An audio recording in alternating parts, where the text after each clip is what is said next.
Svi evropski univerziteti od 11. veka pa nadalje su ponikli iz nekadašnjih manastirskih skromnih škola. Pa tako i kod nas. Prosvjetiteljstvo je svetosavsko u dubini i moramo shvatati da ono predstavlja stvarni istorijski put našega naroda. Ko neće da studira na crkvenom univerzitetu, taj ne mora. Treba više da brinu o tome kakvu kataklizmu je doživeo državni univerzitet ili državni univerzitet u našoj zemlji. Zar crkva samo u Srbiji u ime sekularnosti nema pravo na što ima pravo danas u svim uređenim i demokratskim zemljama? Zašto sad svi ti ljudi bez ičijih zlobnih komentara mogu da idu u inostranstvo ili na privatne fakultete, a ne mogu na fakultet koji će biti pod egidom naše crkve, koja je vekovima i nadahnjivala i bila pokrovitelj prosvete i kulture našeg naroda. Dan 8.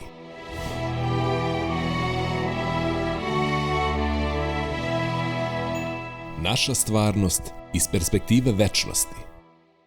Dragi gledaoci i slušaoci, u vaše ime, u ime glavnog i odgovornog urednika gospodina Stokanovića i u ime redakcije radija Slovo Ljubve pozdravljamo visokopreosvećenog mitropolita Novosadskog i Bačkog gospodina Irineja i srdačno mu zahvaljujemo što je ove praznične sate odlučio da podeli sa nama. Visokopreosvećeni, Hristos Vaskrse. Vaistinu Vaskrse. Dobrodošli u emisiju Dan 8. Moto ove emisije glasi iz perspektive večnosti, a upravo tu perspektivu prepoznajemo u celokupnom vašem javnom delovanju u proteklih nekoliko decenija. U onome što govorite, pišete i činite. I želimo da se na to ugledamo i danas i u buduće. Stoga izražavamo iskrenu zahvalnost za vašu blagonaklonost da danas budete sa nama. Dobrodošli. Bolje vas našao. Hvala vama na poverenju i na ovakvim toplim rečima koje ne zaslužujem ni iz daleka, ali u svakom slučaju one svedoče o našem zajedništvu u zajedničkom Gospodu i u radosti vaskrsenja njegovog. Tako da, eto, koliko mogu, radujem se unapred. Ovo je naš prvi razgovor, nadam se da nije posljednji, pa ćemo imati prilike na razne teme da razmenimo misli i da razgovaramo. Ako Bog da, hvala vam. Logos postade telo i nastani se među nama i vide smo slavu njegovu. Reči su kojima nam Evanđelje na sažet način iznosi Božji domostroj spasenja, koji vrhuni u vaskrsenju Gospoda i spasa našega Isusa Hrista. U svetlosti najvećeg praznika visokopreosvećeni, kako biste našim slušaocima i gledaocima ukazali na vaskrsenje Hristovo kao temelj, vodilju i cilj u savremenom svetu? Da, vi ste ovo odlično umenuli na samom početku pitanja, da Logos postade telo, ličnosna večna reč Božja, postaje čovek, ovde znači telo, uzima na sebe punu ljudsku prirodu, ne prestajući da bude ono što večno jeste, i od tada je Bogočovek centralna ličnost naše vere, naravno, kao jedan od Svete Trojice. Nikada ne možemo praviti gradaciju te vrste ili bilo koje vrste među licima Svete Trojice. Ali posle ovoploćenja, posle očovečenja Logosa Božjega, mi uvek imamo bogočoveštvo kao trajnu kategoriju i kriterijum našega mišljenja, našega življenja, naše vere, svega našega bića. Stoga to da on postade telo i nastani se među nama, kako kaže evanđelist, jednostavnim rečima, To znači da se on nastani među nama zauvek. Nikada on ne može biti, kako je govorio sveti otac Justin Ćelijski, ili citirajući ili parafrizirajući drevne oce i učitelje crkve, nikada ne može biti ni raščovečen, ni obezbogočovečen, kako je on stvarao prikladne neologizme da bi izrazio tu evanđelsku istinu. Dakle, nastane se među nama, a mi sa svoje strane uvek treba da gledamo, nije da smo samo jedan put videli u onom naraštaju kad je on bio telom na zemlji. I sad je na zemlji telom crkve svoje, svojim večnim bogočovečanskim telom i krvlju svojom, svetoj liturgiji i tako dalje. Ali sada za nas nije vidljiv telesnim očima posle vaznesenja njegovog. Dakle, mi ako se udostojimo i kad se udostojimo, to vidimo na primjeru svetih ugodnika Božjih, ne samo da možemo, nego je smisao našega života da vidimo i gledamo slavu njegovu, slavu jedinorodnoga od Oca Nebeskoga. I zato naša vera nije apstrakcija, nije jedna od religija, bilo takozvanih prirodnih, koje jesu ljudski proizvod, ali u kojima postoji jedno zdravo zrno, jedno zdravo jezgro, a to je ta bogodana bogočežnjivost ljudskog bića. Čovjek je, dakle, po sebi tragalac za Bogom, bogotražitelj. Homo religiosus, kako danas vole da kažu obrazovani ljudi. To naravno nije dovoljno. Kad bi takva prirodna religioznost bila dovoljna, nikada ne bi došlo do ovoploćenja Hristovog. On dolazi i ne otkrivamo mi njega, ne tragamo mi za njim, nego on najpre otkriva nas i nikad nas nije ni izgubio, faktički. I on prvi pronalazi nas, prilazi nama, ulazi u nas, sjedinje se sa nama. To ne idejno, apstraktno, kako god, nego telesno, u jednom telu, bogočovečanskom njegovom telu, to jest u crkvi. I to sa posebnom ubedljivošću doživljavamo upravo na praznik nad praznicima, na praznik Vaskrsenja Hristovog.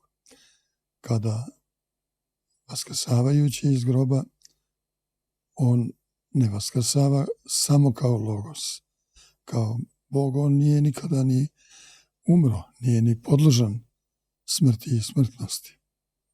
Bog je po sebi jedini besmrtan, netruležan, večan, ali po ljudskoj prirodi svojoj on je okusio i smrt za nas, umjesto nas, radi našega spasenja. I to ne opet neku glumljenu smrt, nego stvarnu, užasnu smrt koja je prvi i posljednji neprijatelj čovekov po reči Svetoga pisma, po reči Božjoj. Zato mi sjedini tako sa njim, da nikada naša ljudska priroda ne može više biti odvojena od njegove božanske prirode. U jedinstvu njegove bogočovečanske ličnosti mi se zbog toga radujemo i praznujemo i blagodarimo. Ceo naš život treba da bude blagodarenje. Zato se i najvažnije bogosluženje crkve na kojem se pričešćujemo njime i naziva Evharistijom, to jest blagodarenje. Eto, ukratko, toliko bih rekao na osnovu ovog vašeg pitanja, koje zaista sažima, kao i ovaj citat sa početka Svetog evanđelja o Jovanu, sažima u sebi ukupno evanđelje, ukupni domostroj spasenja, kao i svaka sveta liturgija. Kraj liturgije konstatuje jednoj molitvi koja se izgovara najčešće tiho, vide smo tajnu i izobraženje Tvoga krsta i vaskrsenja. Dožive smo domostroj spasenja, prilike tim rečima. Dakle, to je ono što mi doživljavamo. Nema takozvane apstraktne vere ili samo prirodne religioznosti, a ponajmanje ima ovih erzac vera, veštačkih, izmišljenih, često sa dubokim primesama, svesnim ponekad, nadam se češće nesvesnim, uticaja satanskih sila, uticaja palih demona, neprijatelja i Božjih i naših. Ali da ne širimo tu temu, mislim da je za nas najvažnije to da Bog postao čovjek i mi u znaku Boga čovjeka, na putu Boga čovjeka živimo i krećemo se i jesmo, spasavamo se. Dotakli ste se, preosvećeni, upravo domostroja spasenja. Pa bih voljela da prokomentarišemo, evo, svedoci smo da je Bliski istok, koji je prostor na kome su se odigrali svi ključni događaji u istoriji, ono što mi nazivamo domostrojem spasenja, da je danas poprište sukoba, nemira, nereda, stradanja svake vrste. Znamo da će se međutim na ovom prostoru odigrati i posljednji čin, drugi dolazak Hristov. Vidimo da postoje određeni pokreti koji svojim činjenjem veruju ili pokušavaju da ubrzaju drugi dolazak Hristov. Pa da li je i to već znak apokaliptičnosti našeg vremena i kako mi kao hrišćani da se postavimo prema ovozemaljskim nemirima koji, hteli to ili ne, ipak uznemiruju srca naše? Da. Nemiri i ratovi, glasovi o ratovima, stradanja danas su zahvatila čitavi svet. Naravno, možda je to vidljivije na Bliskom istoku, na mestu gde je Hristos rođen, stradao, vaskrsao, na mestu našega spasenja. Ali to se odnosi i na ceo ostali svet. Sa druge strane, to sve što čitamo, naročito u knjizi Otkrivenja, završnoj knjizi Novoga Zaveta, proročkoj knjizi, da će se dešavati, u velikoj meri se dešava na naše oči. S druge strane, dešavalo se i u ranijim vekovima, možda ne toliko otkriveno i vidljivo, možda ne toliko masovno i masivno kao danas, ali već i u vreme pisanja knjige Otkrivenja, već u apostolsko vreme, već u Hristovo vreme, je sve to se dešavalo na neki način, u nekom obliku. Zato se i kaže i u crkvenim bogoslužbenim pesmama i u samom Svetom pismu da Mesija, Hristos, Spasitelj, Iskupitelj, dolaze u posljednja vremena. Posljednja vremena nisu samo hronološki pojam, nego ona označavaju tu u noću vremena kada se sve zgušnjava, kada se domostroj spasenja doživljava u punoći. I mi smo u tom smislu također svedoci i savremenici apokaliptičkih vremena.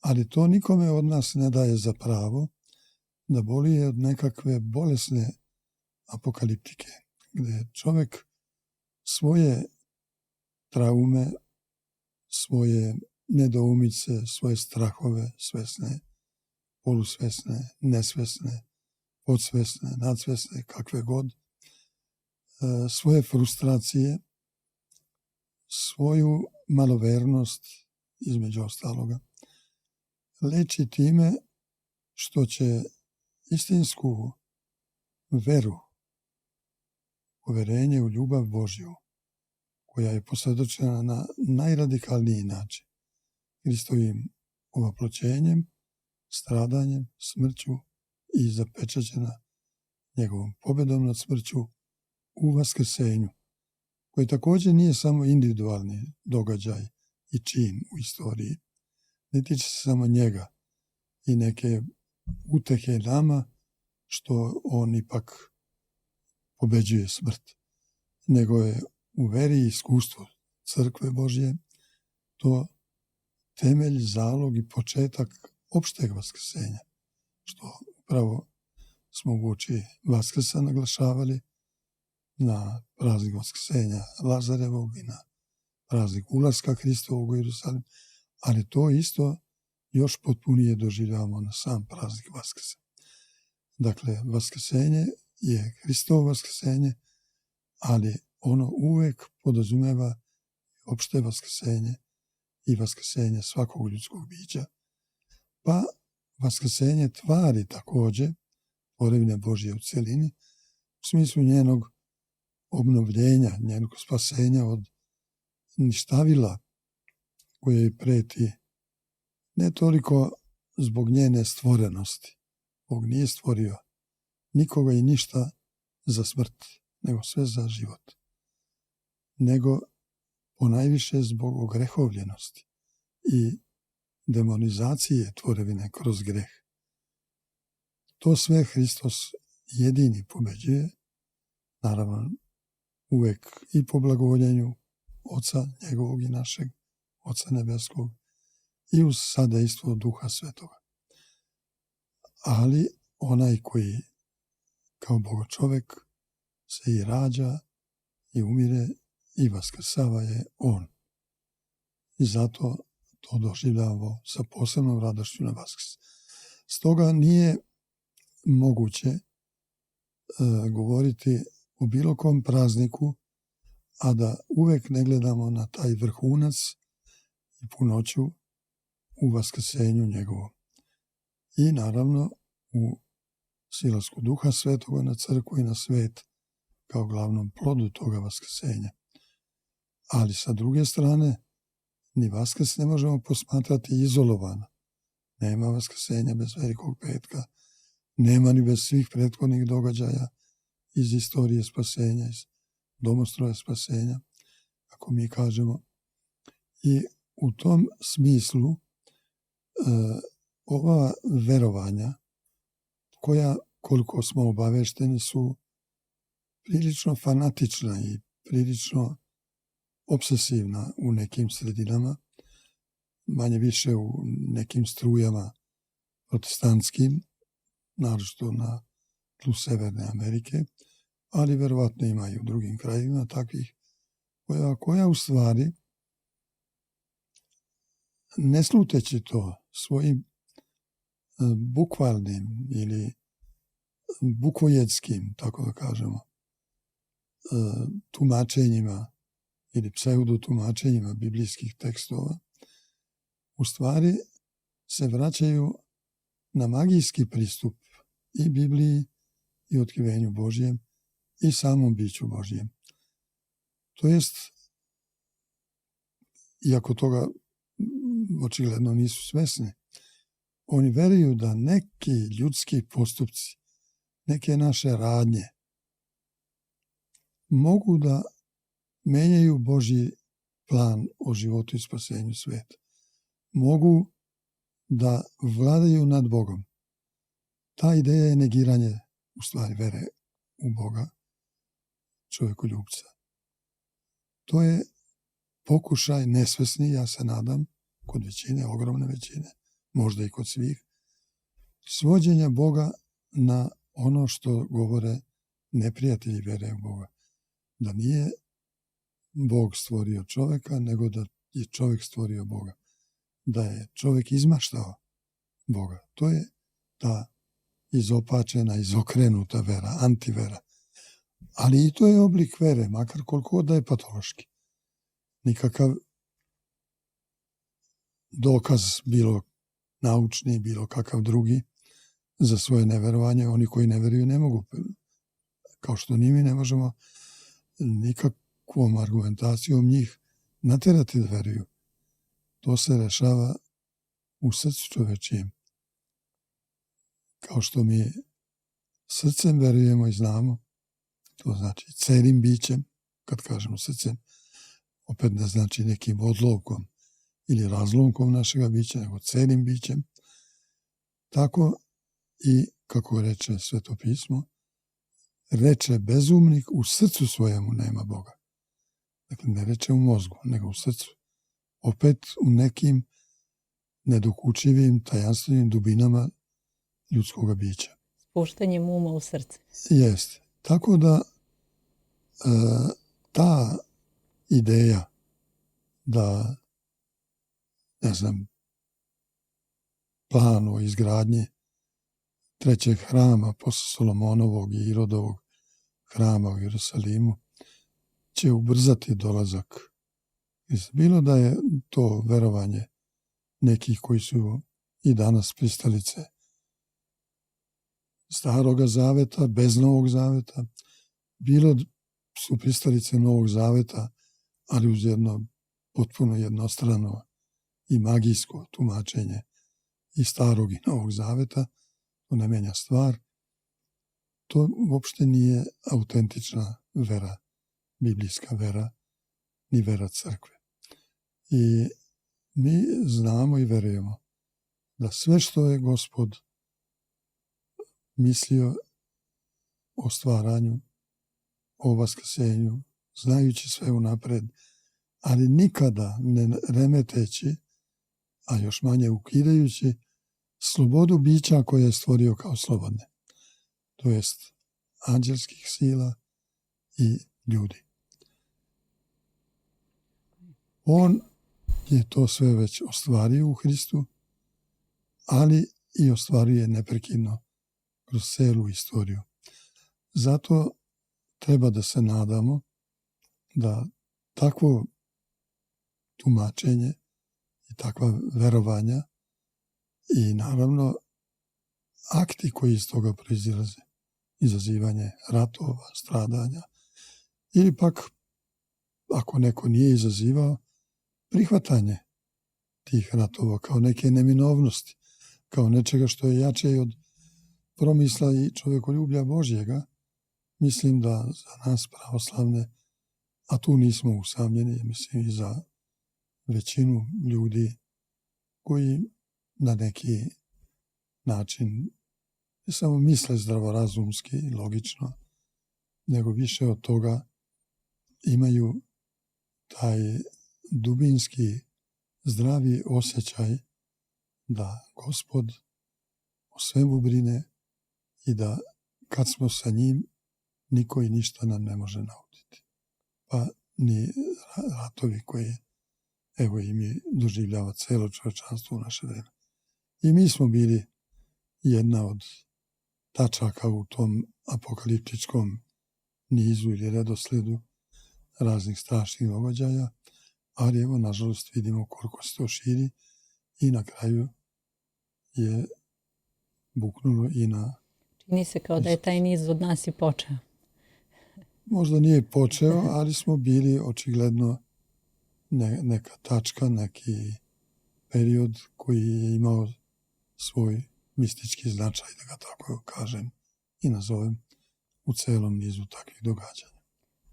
Temelji identiteta srpskog naroda pre par godina opisali ste rečima kojima poetska i bogoslovska uzvišenost ne oduzimaju na tačnosti. Parafrazirat ću. Neki evropski narodi su do samosvesti o jedinstvu došli tek u 19. veku, a mi smo svest o tome da smo narod Svetoga Save i narod kneza Lazara imali nekoliko stoleća ranije, jer se naš Pijemont nije nalazio na zemlji, nego su ga sveti iz roda našeg podigli visoko u nebo i odatle pohranili u dušu svakog našeg čoveka. Međutim, ono što danas vidimo, pre svega u našoj javnosti, jeste da se ličnost i delo Svetoga Save osporavaju. Svetosavlje se izjednačava sa nekakvom vrstom šovinizma.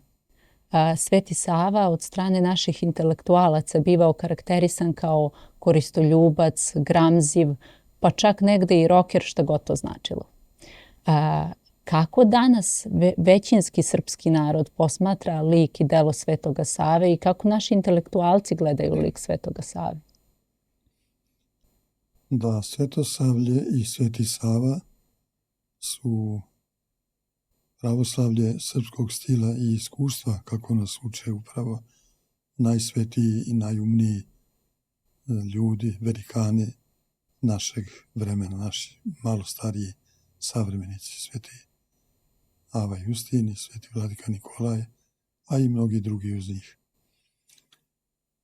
Nažalost, to je tužna činjenica da mnogi, umjesto da se raduju takvom daru Božjem, jednom ne mnogobrojnom narodu, kao što je naš, kao što je lik Svetoga Save, malo koji narod može da se diči i da se ponosi takvim svestranim likom koji je s jedne strane pravi Božji ugodnik, njegov ceo život koji je poznat u detalje i opisan, nije neka legenda, neki mit iz dalekih vremena, nego faktografski, istorijski, veoma proverljivo žitije, proverljivo svedočanstvo.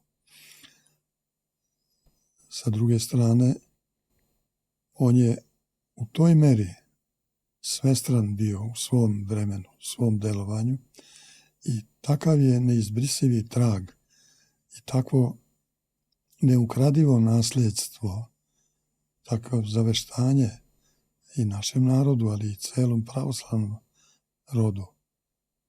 rodu hrišćanskome ostavio i zato je i poštovan i voljen, poznat u celom pravoslavlju, ne samo kod nas Srba, da je to zaista nešto zadivljujuće. Sigurno je da ove kvalifikacije, koje su u stvari prave i čiste hule na lik i delo Svetoga Save, naročito ove koje govore o njemu kao šovinisti. Čoveku koji je vodio dijalog i sa hrišćanima koji nisu pravoslavni, koji je imao susrete i to između ostaloga i na Bliskom istoku, o kojem smo malo pregovorili, sa vođama muslimanskog sveta njegovog vremena, gde je također izazvao divljenje, zračenje u svoje ličnosti i divljenje i poštovanje. Čak i izjavu kad bi svi hrišćani bili kao ovaj čovjek, drugčije bi bilo naše ponašanje jednih i drugih. U svakom slučaju, to je jedno dubinsko nerazumevanje same suštine njegove ličnosti i njegovog dela. Druga varijanta koja također postoji jeste jedna koja ne poriče njegove istorijske, nazovimo ih tako uslovno, zasluge, te ne znam, bio je odličan diplomata, pa organizator, pa eto i činio je dosta dobroga i za prosvetu i kulturu i tako dalje. Začetnik književnosti i tako dalje. Ali nipošto da prevale preko usana da je sve to bio zato što je pre svega bio čovjek crkve i što je bio Božji ugodnik. Njegovo prosvetiteljstvo je neobjašnjivo bez njegovog svetiteljstva. A to je opet tačka koja toj vrsti naših savremenika smeta i nikako ne mogu da je prihvate. Dakle, na bilo koji način da neko pokuša da preoblikuje Svetoga Savu po sebi, po svome liku, uvijek ćemo dobiti neku karikaturu. Naročito je smešno i žalosno u isto vreme to da se daju takve kvalifikacije kao što je upravo, recimo, u naše vreme, u naše dane, da je on bio jedan gramzivi karijerist koji ide na Svetu Goru u naše vreme, u bilo koje vreme, a pogotovo u ono vreme da bi gradio nekakvu karijeru. Reći ću neskromno, ja pamtim Svetu Goru iz moje rane mladosti, otprilike onakvu kakva je mogla biti u vreme Svetoga Save. Bez saobraćajnica, bez bilo čega iz našeg modernog doba, gde se ni razdaljina od manastira do manastira nije merila kilometrima ili nekom drugom merom za dužinu, nego vremenskim merama. Toliko i toliko sati imaš do tog i tog manastira. 2 sata, 4 sata ili više ili manje i tako. Ali to je u praksi monaštva značilo toliko sati molitve, jer ideš peške kroz šumske staze, ponekad i opasne, i moliš se Gospodu. I povezati lik Svetog Save sa bilo kojom vrstom karijerizma može samo izopačen i spaljena savest, nažalost. A i sve ovo drugo, uključujući zaista tu neverovatnu detinjariju, da je Sveti Sava bio neka vrsta preteče rokera. Ma šta to značilo? To je zaista... Ja ne bih nikad poverovao da neko može to da izjavi. Ali je to izjavio i to jedan čovjek kojeg, nažalost, ne želim da imenujem, ali znam i ko je to bio.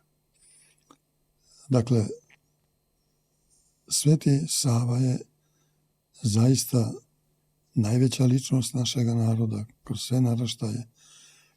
On jeste prosvetitelj, nije slučajno što je on uzet za školsku slavu, ali je on u isto vreme i slava čitavog našeg naroda. U našem narodu, u našoj tradiciji, slavi svaka porodica, pravoslavna porodica. Oni koji nisu pravoslavni, naravno, ne slave i ne moraju da slave. Ali i svaka porodica u širem smislu te reči. Znači, zajednica, ustanova, bilo koje vrste. Pa eto i ceo naš narod. Naša svesrpska slava je u stvari Sveti Sava. I na taj dan smo svi svečari. U tom smislu to nije preterivanje, to nije nekakav bolesni nacionalni romantizam. Pogotovo ne neko hvalisanje i busanje u prsa da smo mi, eto, zbog Svetog Save bolji od drugih.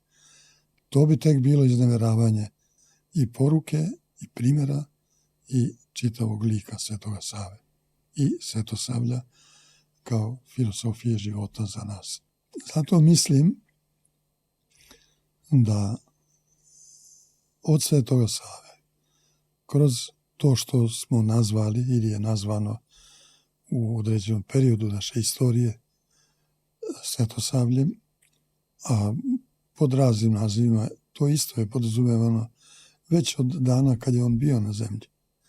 Nije slučajno što je narod u svojim predanjima, u svojim etimologijama, u svojim čak nazivima raznih mesta, od, ne znam, nekog potoka, nekog brda do neke pećine, do bilo čega, svugde video pred sobom lik Svetoga Save.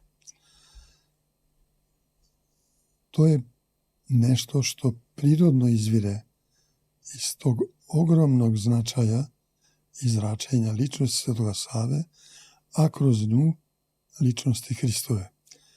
Svetog Savu nikada ne smemo ni zamisliti kao neku zamenu za Hrista, nego upravo kao naš put ka Hristu, put koji vodi u život kroz zajednicu sa Hristom Gospodom, i njegovim i našim. Stoga mislim da ove zablude i ove ideje koje, nažalost, jedan deo medijskog sveta kod nas namjerno forsira, boreći se protiv crkve, na to nema pravo, zato što javna reč treba da poštuje, kao što mi one ljude koji nemaju dar vere ili ne žele da prime taj dar od Boga, ne smemo vređati i nazivati pogrdnim imenima, a ponajmanje ih smemo mrzeti. Time se odričemo Hrista, makar toga ne bili svesni. Tako ni oni nemaju pravo u ime bilo kakvih ideja, bilo kakvih ideologija, da vređaju, ponižavaju, da osporavaju pravo na slobodan život i svedočenje svog duhovnog iskustva, svoje vere nama hrišćanima, a ni drugima koji imaju svoju veru drugačiju od naše, u nečemu srodnu sa našom, u nečemu manje srodnu, a neke u nečemu i sasvim drugčije od naše.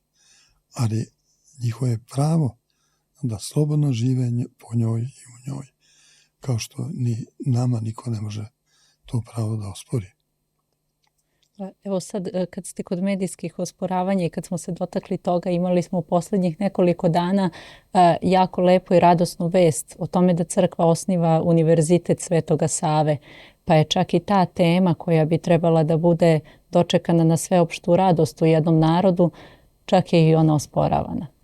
Da, na sreću mislim da je ona osporavana samo u dirigovanim nastupima, tekstovima i drugim nastupima jedne određene vrste medija, od kojih neki predstavnici, također ću izbeći imena, ne kriju, nego javno kažu da je deo njihov programa, njihove programske i medijske politike borba protiv pravoslavne crkve, isključivo protiv Srpske pravoslavne crkve. Jer u tim medijima nema napada na religiju uopšteno, niti na bilo koju drugu vrstu crkvenosti osim naše. Ali u narodu kao celini, naročito među vernicima koji su i ogromna većina u našem narodu, zaista verujem da je ta vest dočekana sa radošću. Ovo je reakcija koja po mom mišljenju je naručena, organizovana, nije spontana kod tog dela javnosti. To isto mogu da kažem i za našu intelektualnu, kako je zovemo, javnost, ili ponekad se upotrebljava izraz intelektualna elita, mada je to veoma fluidan i veoma višesmislen naziv. Možda je bolje izbeći ga, ali ako podrazumemo ljude koji imaju neko više formalno obrazovanje u odnosu na većinu drugih, onda možemo govoriti o intelektualcima. U tom smislu mislim da je ista situacija i kod njih. Da većina shvata dalekosežni značaj i dubinski svetosavski karakter te želje i namere naše crkve. Svi evropski univerziteti od 11. veka pa nadalje su ponikli iz nekadašnjih manastirskih skromnih škola. Pa tako i kod nas.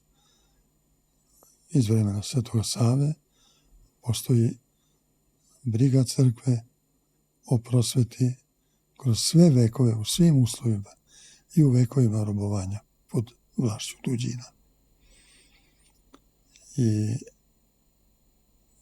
u onim uslovima koji su bili bolji, podnošljiviji, moramo to reći za nekadašnju Austro-Ugarsku, pre toga Austriju, gde je naša crkva i naša pravoslavna vera najprije također imala ogromne teškoće i bila podvrgnuta pokušajima unijaćenja, katoličenja i tako dalje, što je između ostalog rezultiralo i seobama u Rusiju, ovekovečenim kod Crnjanskoga u njegovim seobama, ali i inače poznatim iz naše istorije. Ali je kasnije ipak postojala sloboda veroispovesti. Možda to nije bila demokratska imperija u današnjem smislu reči, to kažem sam možda, zato što i danas vidimo da gdje ima najviše pozivanja na sopstvenu demokratičnost i odsustvo demokratije kod svih drugih ili kod većine drugih, tu se demokratija na delu pokazuje u jednom sasvim neočekivanom vidu, da tako na najblaži način kaže.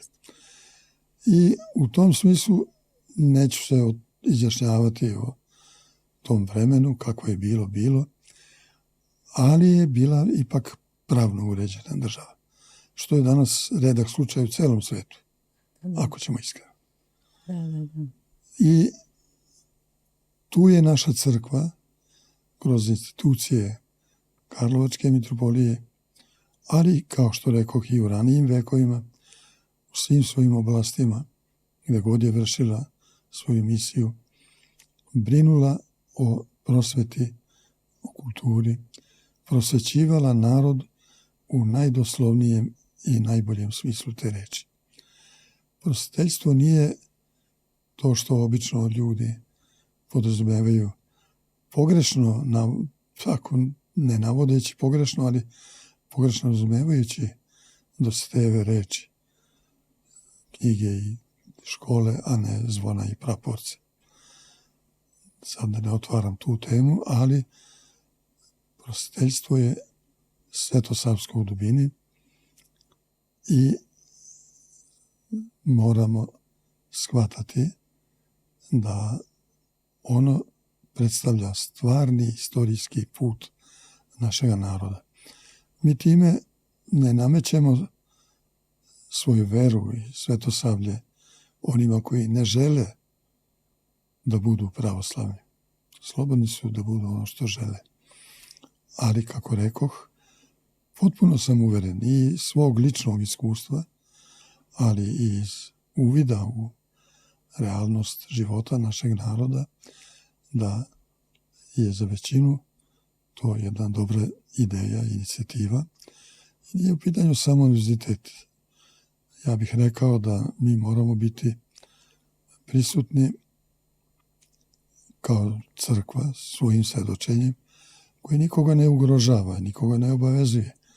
Ko neće da studira na crkvenom univerzitetu, koji neki zlobno i zlonamerno izjednačuju sa privatnim univerzitetom, što apsolutno nije isto. Crkva nije privatna stvar, crkva je javna institucija. Taj ne mora. Treba više da brinu o tome kakvu kataklizmu je doživeo državni univerzitet ili državni univerziteti u našoj zemlji.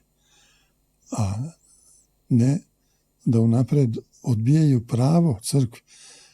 To pravo nisu odbili i dobro je što nisu odbili, recimo, islamskoj verskoj zajednici, koja je osnovala svoj univerzitet u Novom Pazaru. I niko nije rekao ni jednu reč. Tako je. I nije ni trebalo da kaže. Šta sad oni imaju da komentarišu ti ljudi koji, većina od njih u Boga ne veruje, u crkvu ne ulazi, šta oni vode? Neće oni upravljati valjda crkvu. To je apsolutno isključeno. Negde se tu i krije ideja da oni mogu da upravljaju crkvu. To bar sebi mislim da na neki način pripisuju. To se neće desiti, nikada.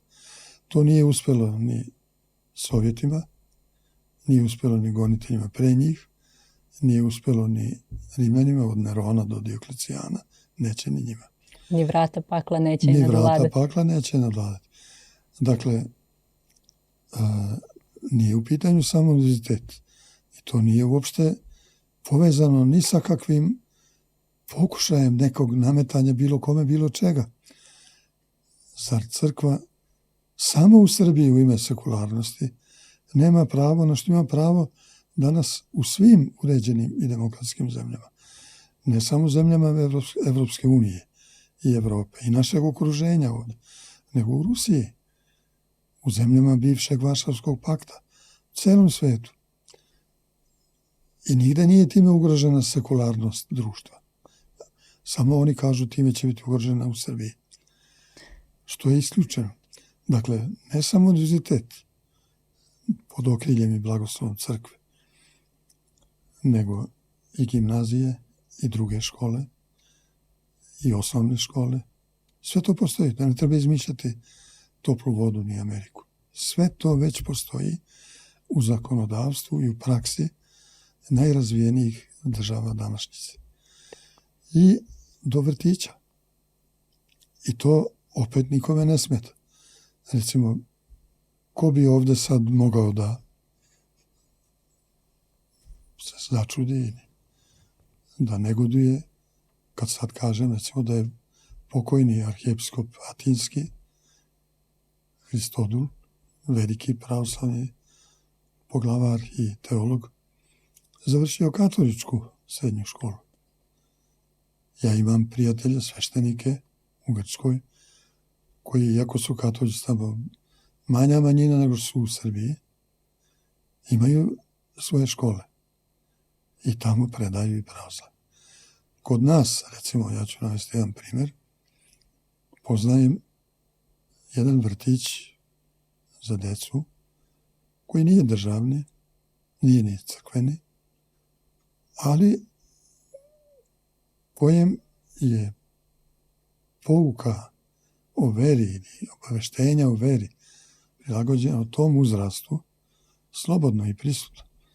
Tu je došla jedna dama iz većinskih islamskih zemalja, ne znam tačno iz koje, i to je došla u toj njihovoj tradicionalnoj odeći i sve tako dalje, i rekla, da li bi moglo moje dete da bude ovdje kod vas? Odgovor bio naravno da može. I onda je objasnila svoju motivaciju.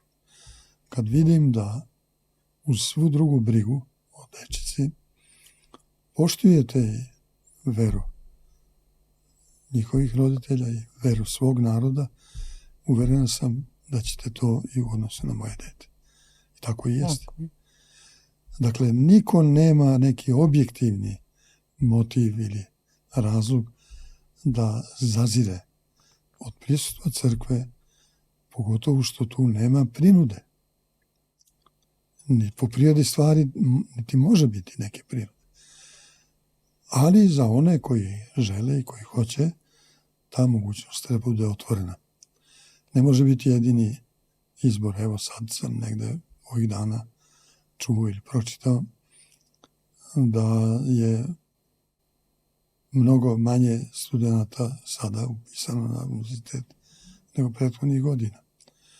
Zašto sad svi ti ljudi bez ičijih zlobnih komentara mogu da idu u inostranstvo, odakle se, bojim se, veći deo njih neće nikada vratiti, daj Bože da tu grešim, ili na privatne fakultete, a ne mogu na fakultet koji će biti pod egidom naše crkve, koja je vekovima i nadahnjivala i bila pokrovitelj prosveta i kulture u našem narodu.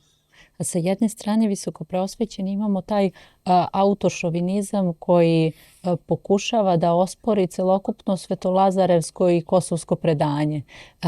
Sa druge strane imamo otimanje zavetne srpske zemlje od strane šiptarskih terorista podržano s polja. Permanentno nasilje nad našim stanovništvom svake vrste. Katoličenje naših crkava. Pa da li vam se čini da ipak u celoj toj situaciji, kako s polja, tako i unutra u samoj zemlji, ipak naš narod se suštinski protivi rušenju identiteta, ja mogu da kažem, čini mi se, sistemskom narušavanju identiteta i samopotiranju, i na koji način sebi da pomognemo u toj situaciji? Da. Činjenica jeste ovo što ste rekli, da srpski narod, ne samo mi koji živimo u Srbiji, nego srpski narod kao celina, ne može pristati na nasilno otimanje dela njihove teritorije, naše teritorije. Ne samo kao teritorije, nego upravo kao zavetne zemlje, kao što ste rekli. Ona je nazvana u Vaskršnjoj poslanici njegove svetosti patrijarha i čitave naše hijerarhije s punim pravom, istorijskim izvorištem i duhovnim središtem i Srbije i srpstva. Ona to jeste. Time niko drugi nije ugrožen, niti smo osporili pravo bilo kome ko je tu vekovima živeo sa nama da ne treba tu da živi. To pravo se nama osporava, to znamo.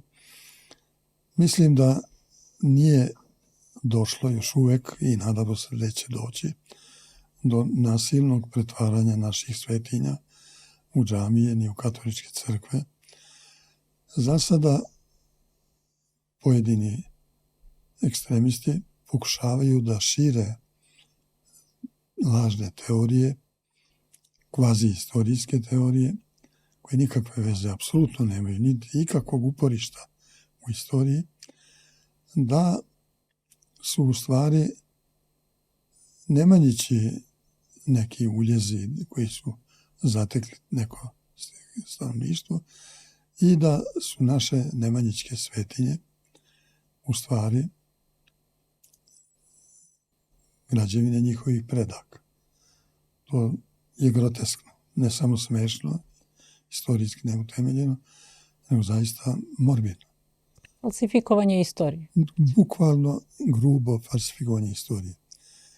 Ali kako objasniti da na tako malom geografskom prostoru, kao što je prostor Kosova i Metohije, koje je do stvaranja prve Jugoslavije, Kraljevine Srba, Hrvata i Slovena, dakle do kraja Prvog svjetskog rata, na svim međunarodnim kartama, bez obzira na to ko je tu vladao, Turska je vladala konkretno tu, sve do 1912.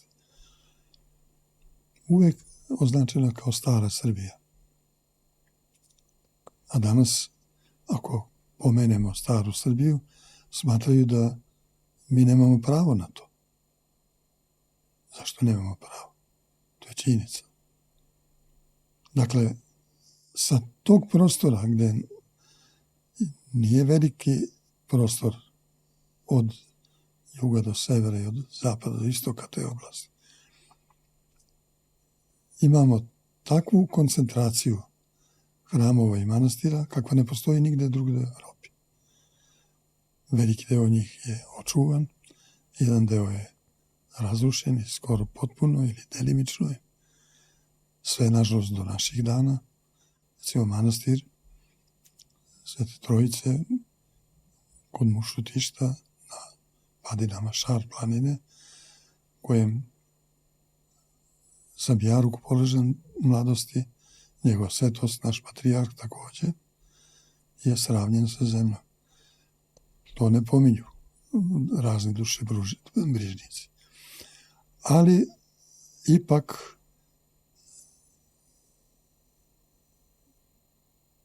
ne usuđuju se. Ima neki nesrećni, samozvani monah iz Albanije koji pokušava da služi negde, ali on ne priznat, on je nezakonit. On ne postoji ni za nas, ni za katoličku crkvu, ni za bilo koga.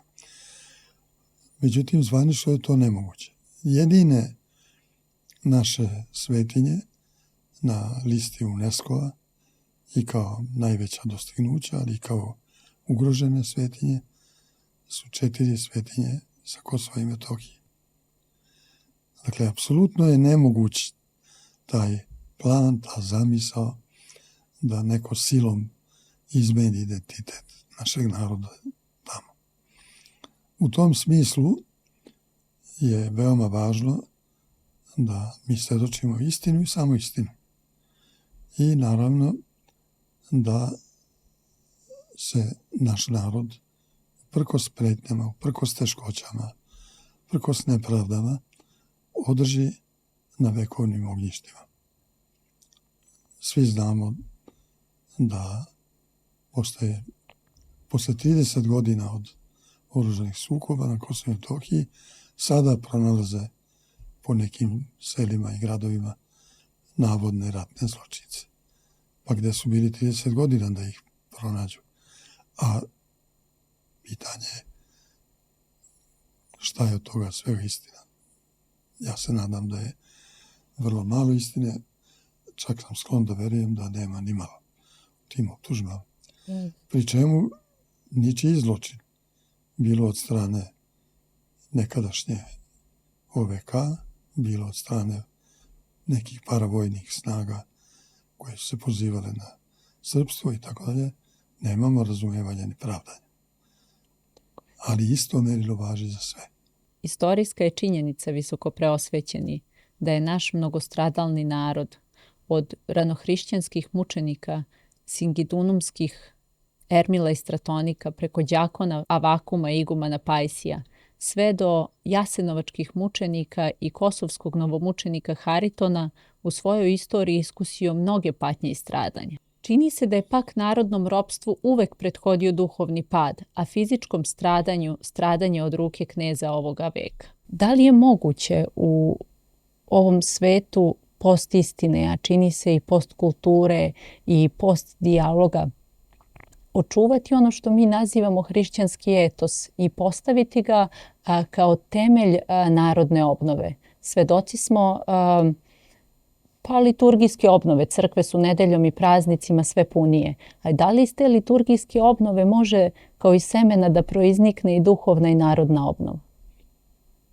Mislim da je to jedino seme iz kojega niče potpuna obnova naroda, ako pod narodom podrazumevamo jednu organsku zajednicu utemeljenu ne samo na biologiji, istoriji, na krvi i tlu, čak ni samo na jeziku, nego na nekim duhovnim načelima koja su trajna i koja odolevaju ispitu istorije, ispitu vremena.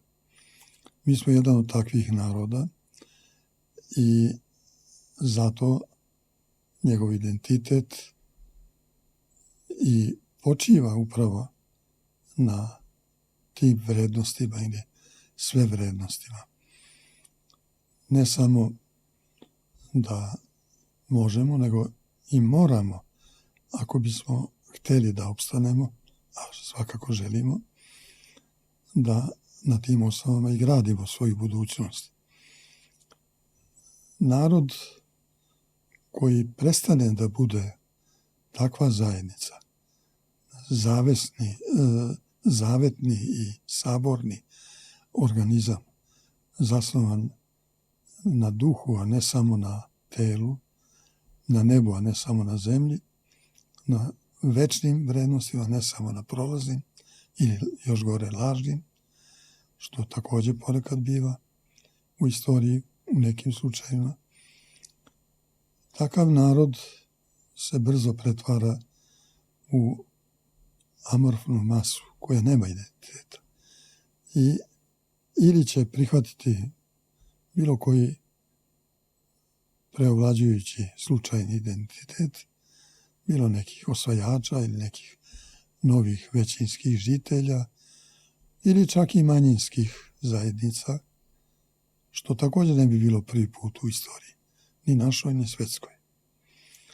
Da, a takav narod onda dobija upravo ono što zaslužuje i čemu teži.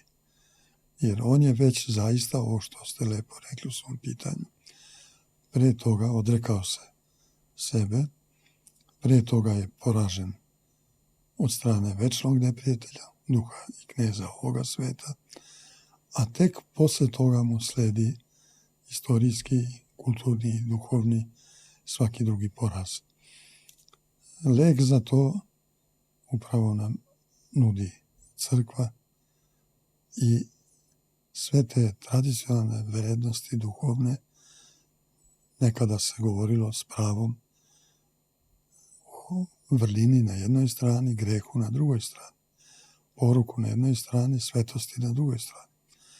Sad je ušlo u modu se govori o vrednostima, ali bar da kad pominjemo vrednosti, stvarno podrazumemo vrednosti, a ne da se vrednostima proglašavaju bukvalno antivrednosti ili lažne vrednosti ili čak neke izopačene realnosti koje ne mogu nikako biti dovedene u vezu sa bilo kakvim vrednostima. Dakle, u tom kontekstu, tom kompleksu pitanja i tako nedoumica, mislim da je liturgijska obnova koju pominjete, koja je u stvari tek započela, velika nada i velika uteha svima nama. Naravno, pomenuta vrsta medija o kojoj smo govorili sa nekim svojim podvrstama i dalje priča svoju priču da su crkve prazne ili poluprazne, jer oni nisu imali kad da primete, oni u crkvu ne ulaze. To ja znam, vrlo dobro znam ko ulazi u crkvu. Ne. Video sam to svugde, gde god sam bio. Ali tu treba još mnogo sazrevanja i rada duhovnog svih nas, i sveštenstva, i nas episkopa, i samih ljudi. Ono što je utešno jeste za mene i veoma ohrabrujuće i radosno jeste da ljudi su spontano osetili, to vidim svake nedelje i praznika u hramu Božjem, sami su osetili potrebu da cele porodice treba da učestvuju u životu i u bogosluženju crkve. Na liturgiji od početka do kraja su od detenceta, evo da ne preteram, ali od mesec dana ili 2, 3 do starih. Pri čemu sam vrlo često ja najstariji od prisutnih u hramu. Ili jedan od nekoliko najstarijih. I ta deca ne svetaju nikome. Nekad je postojala predrasuda da u crkvi treba čuvati tišinu tako što će deca biti sklonjena za vreme bogosluženja. Ja pamtim takvo vreme iz svoje mladosti i svog detinjstva. Među dobronamernim vernicima je to također bilo prisutno mišljenje. Deca sada naravno ne mogu da stoje ili miruju nepokretno 2 ili 3 sata koliko traje ponekad naše bogosluženje ili duže. Ona idu tamo ovamo, sednu na ambon, dođu, približe se i vladici i sveštenicima. Ali niko ne obraća pažnju. Ona sama osjećaju, naravno ona najmanja ponekad nešto i glasnije se oglase, ali niko se zbog toga ne uznemirava. I bukvalno nikome to ne ometa njegovu sabranost. I inače, pored tolikog prisustva dece i mladih u hramu, što bi se reklo prostim jezikom, i muva može se čuje. Nema žamora, nema nikakvih, nikome nije dosadno i tako dalje. Taj duh je ono što najviše nas raduje, jer on će omogućiti usvajanje duha crkve i blagovremeno i dubinsko kod naših ljudi. Mi sad vidimo i ove fenomene otpadništva od vere u pojedinim slučaju.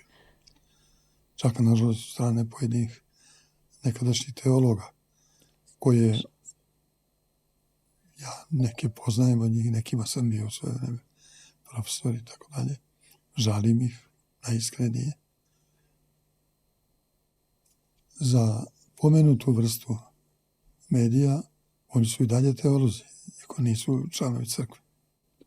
Dakle, to je neverovatna jedna misao. Dakle, hoću da kažem da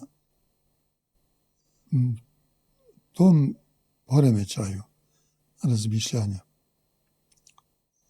pristupa tajni crkve, pristupa tajni spasenja, pristupa dubini čoveka kao ličnosti, mi imamo fenomen da su u jednom trenutku istorijskom, našoj novijoj istoriji, mnogi mladi ljudi, ja bih rekao iskreno, bili prišli crkvi. Ali potičući iz necrkvenih sredina ili podležući usput nekim rđavim uticajima, nisu se dovoljno, ma koliko to čudno nekim ljudima zvučalo, ocrkvenili duhovno, egzistencijalno. Nije dovoljno pročitati neke knjige, usvojiti neke ideje, treba osjetiti u sebi duh crkve. A nikad ga ne osjećamo dovoljno, ni potpuno, niko od nas. I uvijek se truditi u tom smislu. Ne može niko sebe postaviti za sudiju nad crkvom i verovati da je hrišćanin. On se time odrekao crkve, odrekao se i Hrista, makar šta govorio i šta imao u svojoj glavi.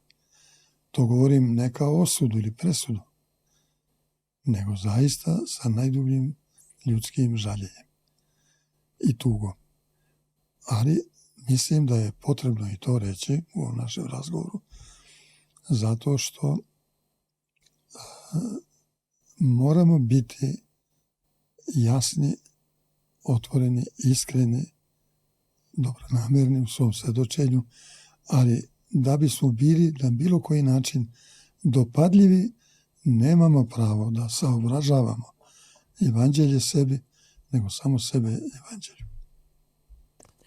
Nema teologa bez crkve i bez svete liturgije. Da, ne postoji takav. I na koncu našeg razgovora, visoko preosvećeni, sve što ste danas rekli svojevrsna je pouka, ali zamolit ću vas da u radosti praznika, a slušalaca i gledalaca naših radi, uputite vašu vaskršnju poruku. Vaskršnja poruka najrečitija, iako najkraća, se sadrži u samom pozdravu Vaskrsa. Kad kažemo Hristos Vaskrse, time smo saželi, rekapitulirali čitavo evanđelje, čitavi domostroj spasenja, suštinu naše vere. Jer time ispovedamo punoću spasenja, punoću života i dajemo i sebi i drugima, bližnjima, onu radost koju niko ne može uzeti od nas u obećanju Hristovom. Onu radost koju on daje, koju je obećao mirotvorcima, a današnjem svetu su mirotvorci potrebniji od drugih vrsta ljudi. Onu radost koju je pozdravio anđeo Gospodnji žene mironosice na dan Vaskrsenja Hristovog, rečima radujte se. Onu radost koju je Hristos također pozdravljajući apostole, javljajući im se kao Vaskrsni Gospod, izrekao. Onu radost koja je obećana svima spasenima u večnom životu, kada će Gospod reći svakome spasenom čoveku: slugo dobri i verni, u malom si mi bio veran, nad mnogim ću te postaviti, uđi u radost Gospodara svoga. Ta radost Vaskrsenja je ono što uprkos svim nevoljama, svim stradanjima, svim iskušenjima, svemu zlu koje vidimo često u istoriji roda ljudskoga, pa i u istoriji našoj, pa i u svojim životima. Ako se dublje zagledamo, pokajnički, smireno pred Bogom, uvijek ćemo otkriti da i sami imamo mnogo toga još da pređemo, da bismo bili hrišćani u pravom smislu te reči. Ali sa toga puta ne smemo nikako skrenuti na bilo koju stranputicu. I tome nas uči naša vera, neprekidno. To je naše iskustvo života u crkvi. To je smisao našega života za nas, pravoslavne hrišćane. Dakle, sa tim pozdravom pobede nad smrću, pozdravom večne radosti, evo pozdravljam i vas, čestitam praznicima, a naravno i sve one koji slušaju ovaj naš razgovor. U ime naših gledalaca i slušalaca, u ime glavnog i odgovornog urednika gospodina Stokanovića i u ime redakcije Radija Slovo Ljubve, od srca vam se zahvaljujem. Hvala Bogu i hvala vama. Hristos Vaskrs. Vaistinu Vaskrs. Dan 8.